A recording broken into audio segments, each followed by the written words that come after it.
بسم اللہ الرحمن الرحیم۔ محترم ناظرین حضرات، سورۃ الحجرات پہلی آیت آپ کے سامنے تلاوت کی ہے۔ انشاءاللہ الرحمن اس رمضان المبارک کے بابرکت مہینے میں اللہ سے دعا بھی کرتا ہوں اور انشاءاللہ کوشش کریں گے کہ سورۃ الحجرات کی تفسیر کو مکمل کریں۔ انشاءاللہ مختصر وقت کے اندر کوشش کروں گا کہ اپنی بات کو سمجھا سکوں۔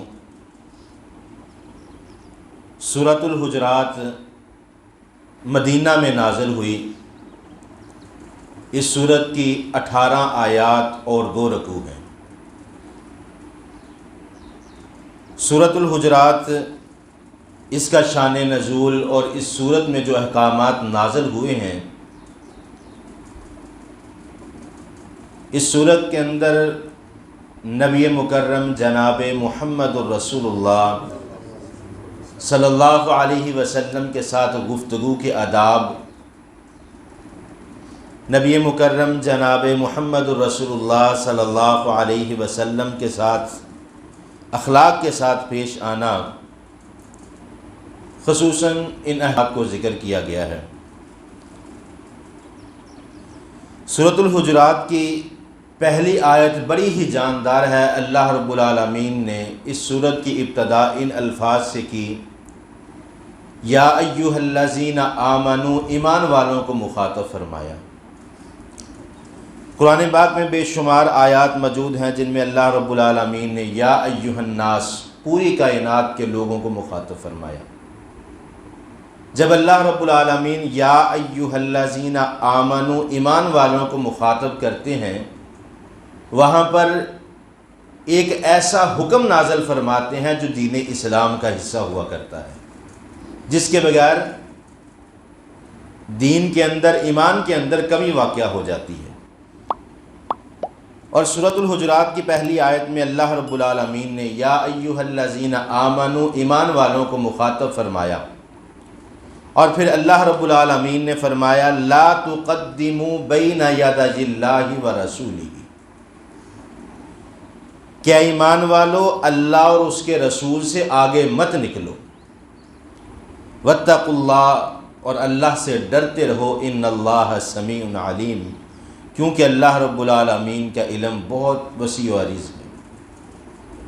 اللہ رب العالمین سننے والے ہیں اور وسیع و عریض علم رکھنے والے ہیں۔ اس آیت کے شان نزول کے اندر علماء کرام نے مختلف واقعات کا تذکرہ کیا۔ جیسا کہ سورۃ الحجرات سے متصل پہلے سورۃ الفتح ہے، اور اس کی آخری آیات کے اندر اللہ رب العالمین نے صحابہ کرام کا تذکرہ کیا۔ محمد الرسول اللہ، محمد اللہ کے رسول ہیں، اور پھر والذین معہ اشداء علی الکفار رحماء بینہم، کفار پر سخت ہیں، آپس میں رحماء بینہم، نرم دل ہیں، ایک دوسرے پر شفقت کرنے والے ہیں۔ جب صحابہ کرام کی بات آئی، کفار پر سخت ہیں، آپس کے اندر محبت کرنے والے ہیں، پھر متصل بعد اللہ رب العالمین نے اس بات کا تذکرہ فرمایا کہ ایمان والو کفار پر سخت ہو، آپس کے اندر نرم دل ہو، ساتھ میں یہ بھی کام کرنا ہے کہ اللہ اور اس کے رسول سے آگے نہیں نکلنا۔ شان نزول کے اندر جب سورۃ الفتح نازل ہوئی تو صلح حدیبیہ کا نبی صلی اللہ علیہ وسلم نے حدیبیہ کی ان شرائط پر صلح کرنا چاہی جن شرائط کو سن کر بہت سارے صحابہ کرام جو ہیں وہ آقا علیہ الصلاۃ والسلام کے ساتھ اس بات پر اصرار کیا کہ یہ شرائط ہمارے مخالف ہیں، جن میں سب سے بڑی شرط یہ تھی کہ اگر کفار میں سے کوئی مسلمان ہو کے آ جائے گا، ہمیں اسے واپس لوٹانا پڑے گا۔ حضرت عمر فاروق رضی اللہ تعالی عنہ نبی صلی اللہ علیہ وسلم سے کافی اصرار کیا اس بات پر کہ جو مسلمان ہو جائے گا اسے ہم واپس نہیں دیں گے۔ یہاں پر اللہ رب العالمین نے اس آیت کو نازل فرمایا کہ کہ لا تقدموا بین یدی اللہ و رسولہ، اللہ اور اس کے رسول سے آگے مت گزرو۔ اور اس آیت سے اگر استدلال کیا جائے، بہت سارے علماء کرام نے اس بات کو اپنی کتاب و تفاسیر کے اندر لکھا ہے کہ لا تقدموا بین یدی اللہ و رسولہ، اللہ اور اس کے رسول سے آگے گزرنے سے مراد دین اسلام میں ہر معاملہ، کوئی بھی نیکی ہو، نماز ہو، روزہ ہو، صدقہ خیرات دینا ہو، بیت اللہ کا حج کرنا ہو، کوئی بھی چیز ہو، رسول اللہ اور اللہ اور اس کے رسول سے آگے نہیں گزرنا۔ آگے گزرنے سے مراد کیا ہے؟ نبی مکرم صلی اللہ علیہ وسلم نے فرمایا انما جعل الامام لیتم بہ فاذا کبر فکبروا واذا رکع فارکعوا واذا سجد فاسجدوا، کہ امام کو اس لیے بنایا گیا ہے کہ تم اس کی اقتداء کرو۔ کن چیزوں کے اندر؟ فاذا کبر فکبروا، جب اللہ اکبر کہے تم بھی اللہ اکبر کہہ کے نماز کی ابتدا کر لو۔ واذا رکع فارکعوا، جب وہ رکوع کرے تو تم بھی رکوع کرو۔ وَإِذَا سَجَدَ فَاسْجُدُوا، جب وہ سجدہ کرے تم بھی سجدہ کرو۔ امام سے آگے نہیں گزرنا، کیونکہ رسول اللہ صلی اللہ علیہ وسلم کا ارشاد گرامی ہے۔ اسی طرح روزہ کی بات کی جائے، نبی مکرم صلی اللہ علیہ وسلم کی سنت کے مطابق ایک عام سی بات کرنے لگا ہوں۔ روزے کی نیت کے حوالے سے بچپن سے اشتہارات میں، کیلنڈروں پر ایک دعا پڑھتے آئے ہیں، سنتے آئے ہیں، وَبِصَوْمِ غَدًا نَوَيْتُ مِنْ شَهْرِ رمضان۔ اب نبی مکرم صلی اللہ علیہ وسلم کی حدیث صحیح بخاری شریف میں ہے، نبی صلی اللہ علیہ وسلم نے فرمایا کہ فرضی روزے کی نیت طلوع فجر سے قبل، فجر کی اذان سے قبل فرضی روزے کی نیت ہے، اور نفلی روزے کی نیت فجر کے بعد بھی ہم کر سکتے ہیں۔ جیسا کہ نبی مکرم صلی اللہ علیہ وسلم کے بارے میں آیا، نبی صلی اللہ علیہ وسلم اپنے گھر میں تشریف لائے اور اپنی ازواج مطہرات سے پوچھا کہ کھانے میں کوئی چیز ہے؟ فرمایا نہیں، کوئی چیز موجود نہیں ہے۔ نبی صلی اللہ علیہ وسلم نے فرمایا آج میرا روزہ ہے۔ اسی طرح ایک دوسری حدیث میں نبی صلی اللہ علیہ وسلم نے روزہ رکھا نفلی، اور کسی نے دعوت دی، افطار کر لیا۔ لا تقدموا بین یدی اللہ و رسولہ، ہم نے نفلی روزہ رکھا، کسی کے پاس جائے، اگر کسی کو پتہ نہیں کہ میرا روزہ ہے، وہ ہمیں دعوت دیتا ہے، ہم اسے کہہ دیتے ہیں کہ ہمارا روزہ ہے، جبکہ نبی صلی اللہ علیہ وسلم نے افطار کیا۔ اسی طرح نبی صلی اللہ علیہ وسلم نے فرمایا جب سفر میں جاؤ تو نماز کو قصر کر لو، سفر میں جاؤ روزہ افطار کر لو۔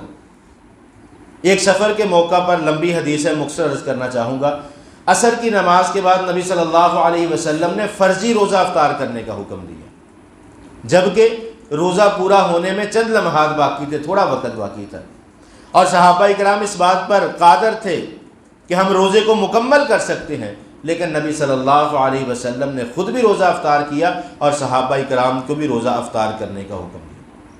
یہاں پر ایک چیز ہم کہتے ہیں کہ جی سفر آسان ہے، ہم آسانی سے سواریاں میسر ہے، کئی کلومیٹر کا سفر ہم آسانی سے طے کر لیتے ہیں، اس وقت کے اندر مشقت اور مشکل تھی، یہ بات نہیں ہے۔ اصل مقصد ہے کہ جو اللہ اور اس کے رسول نے بتلا دیا اس پر عمل کر لیا جائے، جس چیز سے منع کیا اس سے رک جائے۔